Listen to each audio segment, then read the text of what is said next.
Selamat datang kembali di channel Greenhatch. Sebelumnya jika ingin melakukan konsultasi silahkan menghubungi kontak yang ada di deskripsi.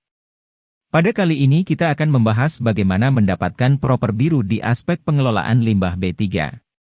Pada aspek pengelolaan limbah B3 terdapat 11 aspek penilaian yaitu, pendataan dan kodifikasi limbah, pelaporan limbah, status perizinan atau pertek pengelolaan limbah, pelaksanaan ketentuan pertek, kompetensi personil, open dumping, pemulihan fungsi lingkungan, jumlah persentase limbah B3 dikelola, pengelolaan limbah B3 oleh pihak penghasil kepada pihak ketiga, sistem tanggap darurat dan pengelolaan limbah non-B3.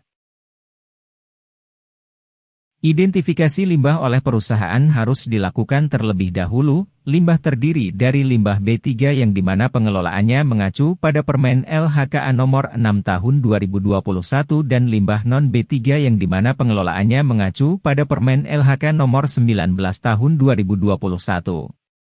Limbah B3 tercantum pada lampiran 9 PP 22 Tahun 2021 sedangkan limbah non-B3 tercantum pada lampiran 14 PP 22 Tahun 2021. Pengelolaan paling minimal dari penghasil adalah penyimpanan limbah B3. Penyimpanan limbah B3 adalah kegiatan menyimpan limbah B3 yang dilakukan oleh penghasil limbah B3 dengan maksud menyimpan sementara limbah B3 yang dihasilkannya. Dalam hal perusahaan melakukan penyimpanan sementara limbah B3, perusahaan wajib memiliki rincian teknis penyimpanan limbah B3 sementara yang terintegrasi dengan persetujuan lingkungan. Dalam melakukan pengajuan rintek dapat dilakukan melalui PTSP melalui menu perubahan persetujuan lingkungan, updating RKP, RPL. Tempat penyimpanan dapat berupa bangunan, silo, waste pile, waste impoundment atau sesuai perkembangan ilmu pengetahuan dan teknologi, sedangkan persyaratan lokasi secara umum yaitu bebas banjir, berada di dalam penguasaan perusahaan sedangkan untuk fasilitas waste impoundment dan waste pile terdapat persyaratan permeabilitas tanah. Perusahaan wajib melakukan pengelolaan lanjutan terhadap limbah yang dihasilkan. Dalam hal penghasil tidak bisa melakukan pengelolaan lanjutan limbah B3, penghasil dapat menyerahkan limbah B3 kepada pengumpul, pemanfaat, pengolah, penimbun atau eksportir. Dengan persyaratan pengangkut.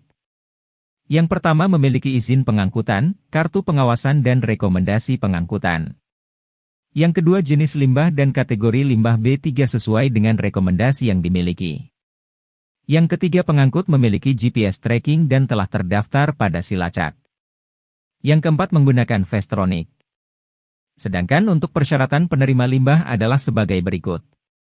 Yang pertama memiliki izin pengelolaan atau persetujuan teknis pengelolaan limbah B3.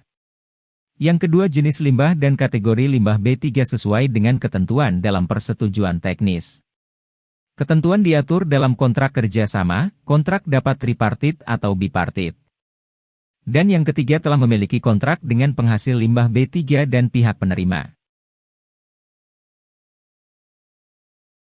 Ketentuan berikutnya adalah pencatatan dalam logbook dan neraca limbah B3 yang terdiri dari sumber limbah, jenis limbah, volume limbah dan perlakuan limbah.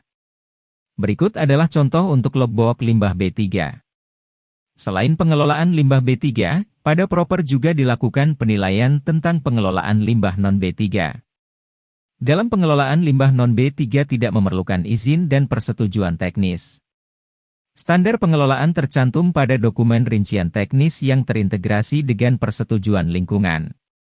Pengelolaan limbah B3 dan limbah non-B3 harus dilaporkan kepada Kementerian Lingkungan Hidup dan Kehutanan.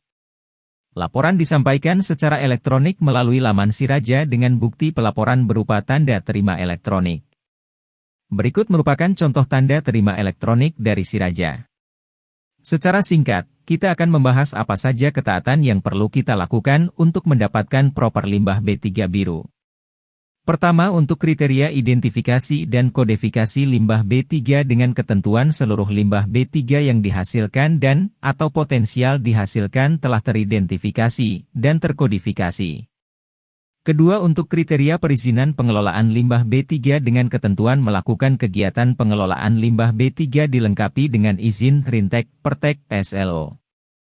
Ketiga penyerahan ke pengelola akhir dengan ketentuan. A. Menyerahkan pengelolaan limbah B3 kepada pihak ketiga yang memiliki izin Pertek SLO yang masih berlaku. B. Menyerahkan limbah B3 kepada pihak ketiga yang sesuai dengan lingkup izin Pertek SLO yang dimiliki. C. Memiliki kontrak kerjasama dengan pihak ketiga dan pengangkut. D. Khusus yang penyerahkan kepada pengumpul wajib memiliki kontrak kerjasama dan izin pihak ketiga yang bekerja sama dengan pengumpul. Keempat, penyerahan ke pengangkut dengan ketentuan. A. Bekerja sama dengan pengangkut yang memiliki rekomendasi dan izin. B. Bekerja sama dengan pengangkut yang menggunakan Vestronic. C. Bekerja sama dengan pengangkut yang sudah dilengkapi sistem pelacakan silacak. Kelima, kriteria pelaksanaan ketentuan izin dengan ketentuan memenuhi seluruh persyaratan dalam ketentuan teknis. Keenam, kriteria persentase pengelolaan limbah B3 dengan ketentuan seluruh limbah B3 yang dihasilkan telah dikelola 100% sesuai dengan peraturan perundang-undangan. Ketujuh, untuk kriteria pelaporan dengan ketentuan. A. Menyampaikan laporan secara elektronik sesuai periode pelaporan. B. Memiliki bukti penyampaian laporan secara elektronik, TT. Kedelapan, untuk kriteria kompetensi personal dengan ketentuan. A. Memiliki SDM penanggung jawab PLB 3 tersertifikasi. B. Memiliki SDM operator PLB 3 tersertifikasi. Kesembilan, untuk kriteria sistem tanggap darurat pengelolaan limbah B3 dengan ketentuan. A. Memiliki program kedaruratan. B. Melaksanakan gladi kedaruratan. C. Memiliki infrastruktur STD. Terakhir, kriteria pengelolaan limbah non-B3 mengacu pada Permen LHK No. 19 Tahun 2021. Sekian penjelasan tentang kriteria proper limbah B3, semoga dapat membantu untuk mendapatkan proper biru. Jika perusahaan ingin berkonsultasi untuk mendapatkan proper biru, silahkan untuk menghubungi kontak di deskripsi.